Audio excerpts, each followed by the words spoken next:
Hi friends, very good morning. ಜ್ಯೋತಿಷ್ಶಾಸ್ತ್ರಕ್ಕೆ ಸಂಬಂಧಪಟ್ಟಂಗೆ ಇವತ್ತು ಕೂಡ ಒಂದು ವಿಶೇಷವಾದ ಟಾಪಿಕ್ ಮೇಲೆ ಚರ್ಚೆ ಮಾಡೋಣ ಮಿತ್ರೆ. ಇವತ್ತಿನ ಟಾಪಿಕ್ ಸಿಕ್ಸ್ತ್ ಲಾರ್ಡ್. 12 ಮನೆಗಳಿರ್ತವೆ ಜಾತಕದಲ್ಲಿ. 12 ಮನೆಗಳಲ್ಲಿ 6ನೇ ಮನೆ, 8ನೇ ಮನೆ, 12ನೇ ಮನೆ, ಈ 3 ಮನೆಗಳು ಶಾಸ್ತ್ರದ ಪ್ರಕಾರ ನೆಗೆಟಿವ್ ಮನೆ ಅಂತ ಪರಿಗಣಿಸಲಾಗಿದೆ. ಅದರ ಒಳಗಡೆ ಸಿಕ್ಸ್ತ್ ಹೌಸ್ ಬಗ್ಗೆ ಇವತ್ತು ಚರ್ಚೆ ಮಾಡೋಣ. ಈ 3 ನೆಗೆಟಿವ್ ಮನೆಗಳಲ್ಲಿ ನನ್ನ ಪ್ರಕಾರ ಸಿಕ್ಸ್ತ್ ಹೌಸು ಮೋಸ್ಟ್ ನೆಗೆಟಿವ್ ಮನೆ, ಅಥವಾ ಸಿಕ್ಸ್ತ್ ಲಾರ್ಡ್ ಏನಿದೆ ಮೋಸ್ಟ್ ನೆಗೆಟಿವ್ ಪ್ಲಾನೆಟ್ ಅನ್ನೋದು ನನ್ನ ಪರ್ಸ್ನಲ್ ಒಪಿನಿಯನ್ ಮಿತ್ರೆ. ಕೆಲವೊಂದು ಫೀಲ್ಡ್ಗಳಲ್ಲಿ ಇದು ಪಾಸಿಟಿವ್ ಆಗ್ಬೋದು, ಬಟ್ ಮ್ಯಾಕ್ಸಿಮಮ್ ಕೇಸಸ್ಸಲ್ಲಿ ಇದು ನೆಗೆಟಿವ್ ಆಗಿ ಫಲ ನೀಡೋದು ಚಾನ್ಸಸ್ ದಟ್ಟವಾಗಿರ್ತದೆ. ಯಾಕೆ sixth house sixth lord most important ಅಂದರೆ, ನಮ್ಮ ಲೈಫಿನ 3ರಿಂದ 4 ಇಂಪಾರ್ಟೆಂಟ್ ಫ್ಯಾಕ್ಟರ್ಸು ಅದು ಡೀಲ್ ಮಾಡುತ್ತೆ. ಆ ಕಾರಣಕ್ಕೆ ಅದು ಮೋಸ್ಟ್ ಇಂಪಾರ್ಟೆಂಟ್ ಆಗುತ್ತೆ. Number 1 health. ವ್ಯಕ್ತಿಗೆ ಆರೋಗ್ಯಕ್ಕಿಂತ ಮುಖ್ಯವಾದದ್ದು ಯಾವುದೂ ಇಲ್ಲ. ಆರೋಗ್ಯವೇ ಸರ್ವೋಪರಿ. ಅದು ದೈಹಿಕ ಆರೋಗ್ಯ ಇರ್ಬೋದು, ಮಾನಸಿಕ ಆರೋಗ್ಯ ಇರ್ಬೋದು, ಚಿಕ್ಕ ಚಿಕ್ಕ ಆರೋಗ್ಯ ಸಮಸ್ಯೆಗಳಿರ್ಬೋದು, ಗಂಭೀರವಾದ ಆರೋಗ್ಯ ಸಮಸ್ಯೆಗಳಿರ್ಬೋದು, ಎಲ್ಲವೂ ಕೂಡ 6ನೇ ಮನೆಯ ಸ್ವಾಮಿ ನಿರ್ವಹಣೆ ಮಾಡ್ತಾನೆ. ಸೆಕೆಂಡ್ ಬಿಗ್ಗೆಸ್ಟ್ ವ್ಯಕ್ತಿಗೆ ಬರೋದು ಸಮಸ್ಯೆ ಸಾಲ ಮಿತ್ರೆ. ಅನಾವಶ್ಯಕವಾಗಿ ಡೆಪ್ಟು, EMIಸು, ಸಾಲ, ಬಡ್ಡಿ ವ್ಯವಹಾರ, ಬಡ್ಡಿ ಸಾಲ, ಇದೆಲ್ಲವೂ ಕೂಡ 6ನೇ ಮನೆ ಸ್ವಾಮಿ ನಿರ್ವಹಣೆ ಮಾಡ್ತಾನೆ. ಥರ್ಡ್ ಬಿಗ್ಗೆಸ್ಟ್ ಪ್ರಾಬ್ಲಮ್ ಈ ಸದ್ಯಕ್ಕೆ ಇರೋದು ಕೋರ್ಟು, ಕಚೇರಿ, ಜುಡಿಷಿಯರಿಗೆ ಸಂಬಂಧಪಟ್ಟ ವ್ಯಾಜ್ಯಗಳು ಏನಿದ್ದಾವೆ, ಇದೆಲ್ಲವೂ ಕೂಡ 6ನೇ ಮನೆಗೆ ಸಂಬಂಧ. ಶತ್ರುಕಾಟ, ಇದು ಕೂಡ ಏನಿದೆ 6ನೇ ಮನೆಯ ಸ್ವಾಮಿ ನಿರ್ವಹಣೆ ಮಾಡೋ ಕಾರಣಕ್ಕಾಗಿ 6ನೇ ಮನೆ ಮೋಸ್ಟ್ ಇಂಪಾರ್ಟೆಂಟ್ ಮನೆ ಆಗುತ್ತೆ ಒಬ್ಬ ಮನುಷ್ಯನ ಜೀವನದಲ್ಲಿ. ಈ 6ನೇ ಮನೆಯ ಸ್ವಾಮಿ ಯಾವ ಮನೆಯಲ್ಲಿ ಹೋಗಿ ಕೂತ್ಕೋತಾನೆ ಮತ್ತು ಯಾವ ರಾಶಿಯಲ್ಲಿ ಕೂತ್ಕೋತಾನೆ, ಅಥವಾ 6ನೇ ಮನೆ ಯಾವ ರಾಶಿ ಬಂದಿದೆ, ಅಥವಾ 6ನೇ ಮನೆಯ ಸ್ವಾಮಿ ಯಾವ ಗ್ರಹ ಆಗಿದೆ, ಮತ್ತು ನಕ್ಷತ್ರ ಬೇಸಿಸಲ್ಲಿ ಎಲ್ಲ ಬೇರೆ ಬೇರೆ ವ್ಯಕ್ತಿಗಳಿಗೆ ಬೇರೆ ಬೇರೆ ಆಗಿ ವೇರಿಯಂಟ್ಸ್ ಆಗಿ ಇದರ ಫಲ ನೀಡ್ತದೆ.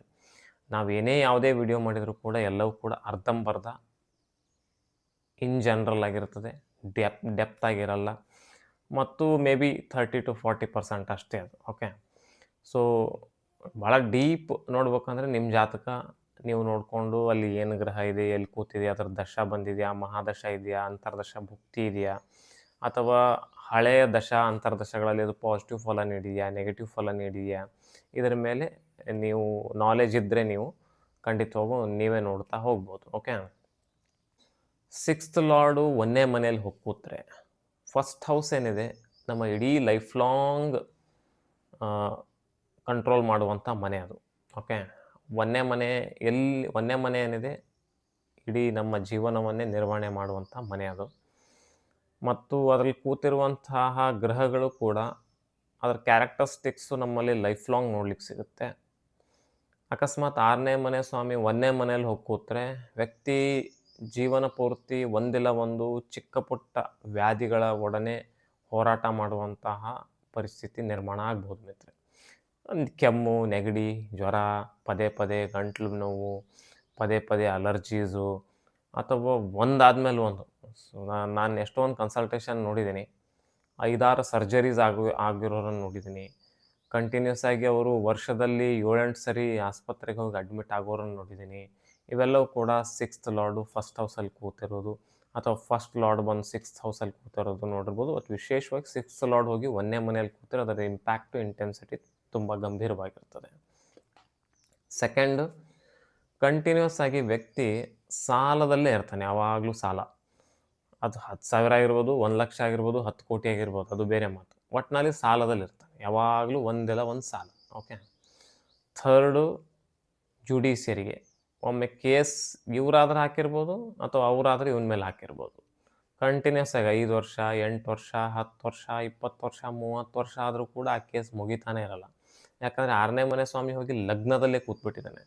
ಲಗ್ನ ಅಂದರೆ ಅದು ಲೈಫ್ ಲಾಂಗ್ ನಡೆಯುವಂಥ ಒಂದು ಕಾರ್ಯ ಅದು.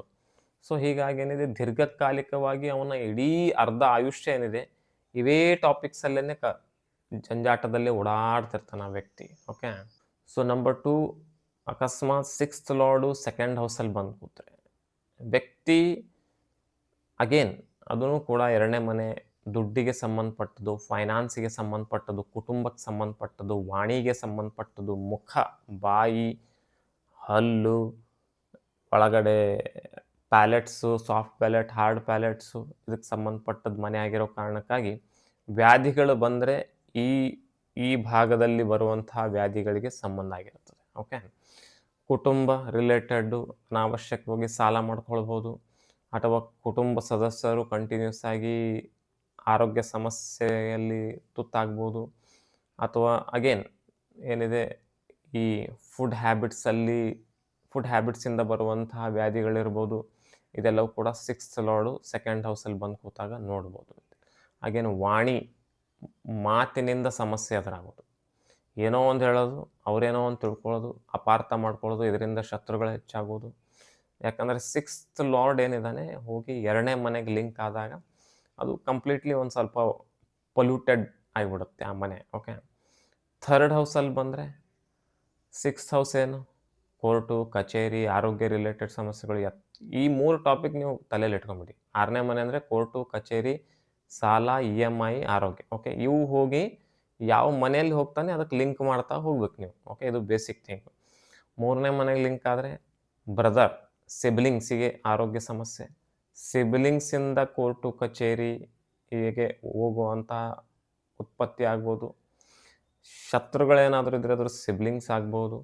ಸೊ ಈ ಥರ ಏನಿದೆ ಲಿಂಕ್ ಆಗ್ತಾ ಹೋಗ್ತದೆ. ಅನಾವಶ್ಯಕವಾಗಿ ಟ್ರಾವೆಲಿಂಗಲ್ಲಿ ದುಡ್ಡು ಖರ್ಚಾಗೋದು, ಸುಮ್ಮನೆ ಟ್ರಾವೆಲ್ ಮಾಡೋದು, ಅಲ್ಲಿ ಓಡಾಡೋದು, ಇಲ್ಲಿ ಓಡಾಡೋದು. ಯಾಕಂದರೆ 3ನೇ ಮನೆ ಟ್ರಾವೆಲಿಂಗ್ ಮನೆ, ಸಿಬ್ಲಿಂಗ್ಸಿಗೆ ಸಂಬಂಧಪಟ್ಟ ಮನೆ, ಹಾರ್ಡ್ ವರ್ಕ್ ಎಫರ್ಟಿಗೆ ಸಂಬಂಧಪಟ್ಟ ಮನೆ. ಸಿಕ್ಕಾಪಟ್ಟೆ ಹಾರ್ಡ್ ವರ್ಕು ಎಫರ್ಟ್ ಹಾಕ್ಸೋದು, ಲಾಭ ನೋಡಿದರೆ ಕಮ್ಮಿ, ಇದೆಲ್ಲವೂ ಕೂಡ ನೆಗೆಟಿವ್ ಅಂಶಗಳು ನೋಡ್ಲಿಕ್ಕೆ ಸಿಗ್ತದೆ. 4th ಹೌಸಿಗೆ ಬಂದು ಕೂತ್ರೆ 6ನೇ ಮನೆ ಸ್ವಾಮಿ ಸಾಲ ಮಾಡಿನೇ ಮನೆ ಕಟ್ತಾನಾತ. ಓಕೆ, ನೆನ್ಪಿಟ್ಕೊಳ್ಳಿ, ಸಾಲ ಜೀವನ ಪೂರ್ತಿ ಭೂಮಿ, ಭವನ, ವಾಹನದ ರಿಲೇಟೆಡ್ ಸಾಲ ವ್ಯಕ್ತಿಗೆ ಅಂಟ್ಕೊಳ್ಳೋಂಥ ಚಾನ್ಸಸ್. ಯಾಕಂದ್ರೆ 4ನೇ ಮನೆ ಭೂಮಿ, ಭವನ, ವಾಹನ, ತಾಯಿಗೆ ಸಂಬಂಧಪಟ್ಟ ಮನೆ. 6ನೇ ಮನೆ ಆಗೇನು ನಾನು ಹೇಳಿದ್ದು. ಸೊ ಅದು ಎರಡು ಲಿಂಕ್ ಆಗಿಬಿಟ್ರೆ ಆ ವ್ಯಕ್ತಿ ಅದೇ ಸಂಬಂಧಿತವಾದ ಸಮಸ್ಯೆಗಳಲ್ಲಿ ಸಿಲುಕಾಕೊಂತಾರೆ. 5th ಹೌಸ್ ಮಕ್ಕಳ ಆರೋಗ್ಯದ ಮೇಲೆ ನಕಾರಾತ್ಮಕ ಪರಿಣಾಮಗಳು ನೋಡ್ಲಿಕ್ಕೆ ಸಿಗ್ತದೆ. ಮಕ್ಕಳ ಆರೋಗ್ಯ ಪದೇ ಪದೇ ಪದೇ ಪದೇ ಹಾಳಾಗ್ತದೆ, ಮತ್ತು ಬೈ ಬರ್ತೆ ಮಕ್ಕಳಲ್ಲಿ ಆರೋಗ್ಯ ಸಮಸ್ಯೆಗಳು ಬರ್ತವೆ. Even 5th house lord 6th ಹೌಸಲ್ಲಿ ಕೂತರೂ ಕೂಡ ಆಗುತ್ತೆ ಅದು. ಓಕೆ, 5th 6th ಕೂತರೂ ಕೂಡ ಆಗುವಂಥ ಚಾನ್ಸಸ್ ನಾನು ತುಂಬ ಜಾತಕಗಳಲ್ಲಿ ನೋಡಿದ್ದೀನಿ. ಓಕೆ, 6th ಲಾರ್ಡ್ 5th ಕೂತ್ರೆ ಅಬ್ಡಾಮೆನ್ ರಿಲೇಟೆಡ್ ಸಮಸ್ಯೆಗಳು. ಅಬ್ಡಾಮೆನ್ ಅಂದರೆ ಹೊಟ್ಟೆ ಭಾಗದಲ್ಲಿ ಏನೇ ಸಮಸ್ಯೆ ಬಂದರೂ ಕೂಡ ಅದು ಆಗುವಂಥ ಚಾನ್ಸಸ್ಸು. ಲಿವರಿಗೆ ಸಂಬಂಧಪಟ್ಟ ವ್ಯಾಧಿಗಳು, ಚಿಕ್ಕ ಹಿಡ್ಕೊಂಡು ದೊಡ್ಡ ಸಮಸ್ಯೆ ಏನೇ ಇರ್ಬೋದು, ಒಟ್ಟಿನಲ್ಲಿ ಆರೋಗ್ಯ ಸಮಸ್ಯೆ ಅಬ್ಡಾಮೆನ್ ರಿಲೇಟೆಡ್. ಸ್ಪ್ಲೀನೋಮೆಗಾಲೆ ಆಗ್ಬೋದು, ಲಿವರ್ ಹೆಪಟೋಮೆಗಾಲೆ ಆಗ್ಬೋದು, ಗ್ಯಾಸ್ಟ್ರಿಕ್ ಆ್ಯಸಿಡಿಟಿ ಆಗ್ಬೋದು, ಅಪೆಂಡಿಕ್ಸ್ ಆಗ್ಬೋದು, PCOD ಆಗ್ಬೋದು, ಮುಟ್ಟಿನ ರಿಲೇಟೆಡ್ ಸಮಸ್ಯೆಗಳು ಮಹಿಳೆಯರಲ್ಲಿ ನೋಡ್ಲಿಕ್ಕೆ ಸಿಗ್ಬೋದು, ಗರ್ಭಾಶಯಕ್ಕೆ ಸಂಬಂಧಪಟ್ಟ ಸಮಸ್ಯೆಗಳು, ಓವರಿಗೆ ಸಂಬಂಧಪಟ್ಟ ಸಮಸ್ಯೆಗಳು, ಇವೆಲ್ಲವೂ ಕೂಡ 6th ಲಾರ್ಡ್ 5th ಲಾರ್ಡ್ ಬಂದು 6th ಕೂತಾಗ ನೋಡ್ಲಿಕ್ಕೆ ಸಿಗುತ್ತೆ.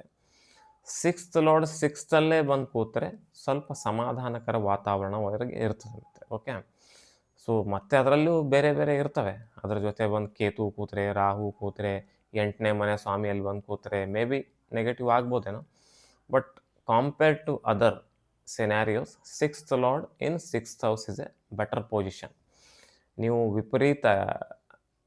ವಿಪರೀತ ರಾಜಯೋಗದ ಬಗ್ಗೆ ಕೇಳಿರ್ಬೋದು. 6ನೇ ಮನೆ ಸ್ವಾಮಿ 8ನೇ ಮನೆಯಲ್ಲಿ, 8ನೇ ಮನೆ ಸ್ವಾಮಿ 6ನೇ ಮನೆಯಲ್ಲಿ, 8ನೇ ಮನೆ ಸ್ವಾಮಿ 12ನೇ ಮನೆಯಲ್ಲಿ, 12ನೇ ಮನೆ ಸ್ವಾಮಿ 8ರಲ್ಲಿ ಕೂತ್ರೆ ಈ ಸರಳ ವಿಪರೀತ ಯೋಗ, ಇನ್ನೂ 2 ಹೆಸರಿದ್ದಾವೆ. ಓಕೆ, ನನಗೂ ನೆನಪಿಲ್ಲ.